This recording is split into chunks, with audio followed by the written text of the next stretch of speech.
Hello students, welcome to this GS maths and science classes. आज का topic electric dipole and electric dipole moment. Electric dipole is a combination of two equal and opposite charges separated by a very small distance. Suppose करिए कि दो charges हैं, एक negative charge यानी कि minus Q और दूसरा पॉजिटिव चार्ज प्लस क्यू, और दोनों के बीच का डिस्टेंस जो है वो 2L है। तो इस कॉम्बिनेशन को इलेक्ट्रिक डायपोल कहा जाएगा। यहाँ पर माइनस क्यू चार्ज और प्लस क्यू चार्ज दोनों का मैग्नीट्यूड सेम है, लेकिन दोनों का नेचर जो है वो अपोजिट है। एक माइनस क्यू है, दूसरा प्लस क्यू है, और दोनों के बीच का जो डिस्टेंस 2L है ये बहुत ही स्मॉल डिस्टेंस है। तो ऐसे कॉम्बिनेशन को इलेक्ट्रिक डायपोल कहेंगे। अब जो सेकेंड पॉइंट है वो है इलेक्ट्रिक डायपोल मोमेंट। देखिए, इलेक्ट्रिक डायपोल मोमेंट क्या होती है कि इस चार्ज के मैग्नीट्यूड को जब हम इन दोनों चार्जेस के बीच के डिस्टेंस से मल्टीप्लाई करते हैं तो जो हमको फिजिकल क्वांटिटी मिलती है उसको इलेक्ट्रिक डायपोल मोमेंट कहा जाता है। तो इलेक्ट्रिक डायपोल मोमेंट का जो मैग्नीट्यूड है उसको P से रिप्रेजेंट करते हैं। तो P इज इक्वल्स टू हो जाएगा magnitude of one charge that is Q into distance between the two charges into 2L। तो इस तरीके से P is equals to Q into 2L, ये जो है इलेक्ट्रिक डायपोल मोमेंट का मैग्नीट्यूड है। अब ये जो इलेक्ट्रिक डायपोल मोमेंट है ये एक वेक्टर क्वांटिटी है जिसका कि डायरेक्शन जो है वो नेगेटिव से पॉजिटिव चार्ज की तरफ होता है। तो इलेक्ट्रिक डायपोल मोमेंट का डायरेक्शन जो है वो माइनस क्यू चार्ज से पॉजिटिव क्यू चार्ज की तरफ है। तो vector electric dipole moment P is equals to हो जाएगा Q इंटू वेक्टर 2L। अब इस डायपोल का अगर मिड पॉइंट O है तो माइनस Q से O तक का डिस्टेंस हो जाएगा L, और प्लस Q से O तक का डिस्टेंस भी L होगा। और minus Q and plus Q को अगर हम एक लाइन से ज्वाइन करा दे तो line joining minus Q charge to positive Q charge is called the axis. यानी कि ये जो लाइन है माइनस क्यू से लेके प्लस क्यू के बीच में जो लाइन ड्रॉ किया गया है इसको कहा जाता है axis of the dipole. For example, nature में पाए जाने वाले डायपोल मॉलिक्यूल है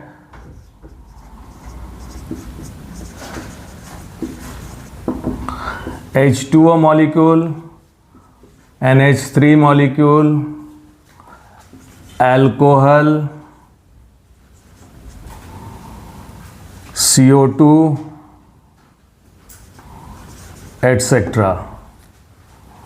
अब H2O मॉलिक्यूल में क्या होता है कि H2O का जो स्ट्रक्चर होता है उसमें ऑक्सीजन एक एंड पर होती है और उसके जो दूसरे एंड पर दो हाइड्रोजन एटम होते हैं, इस तरीके से।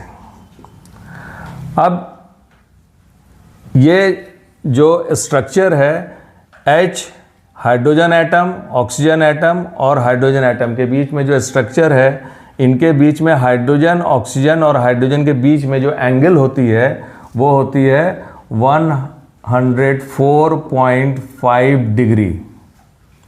अब ऑक्सीजन जो होता है वो हाइड्रोजन के कंपैरिजन में ज़्यादा इलेक्ट्रोनेगेटिव है, जिसकी वजह से ऑक्सीजन का जो न्यूक्लियस है वो हाइड्रोजन के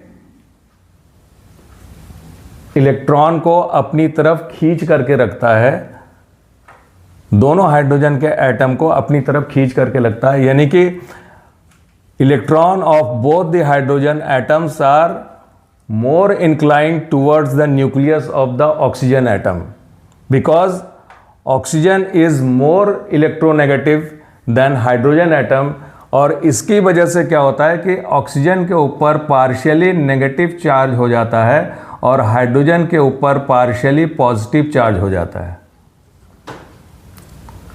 तो इस तरीके से ये दो ऑक्सीजन और हाइड्रोजन ये वाला बॉन्ड और ये ऑक्सीजन और हाइड्रोजन का जो सेकेंड बॉन्ड है, ये दो डायपोल फॉर्म करते हैं और जिसकी वजह से इनके बीच में एक डायपोल मोमेंट एक्ट करने लगता है P,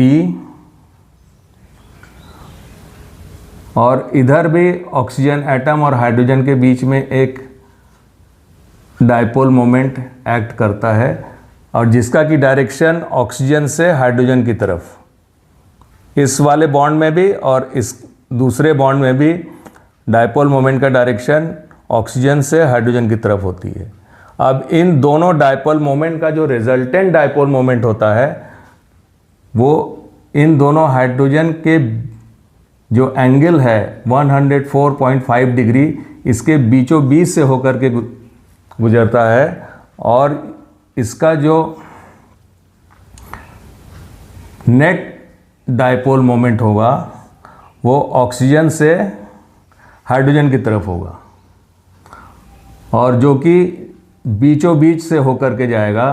तो ये जो होगा आपका पी नेट का डायरेक्शन जो है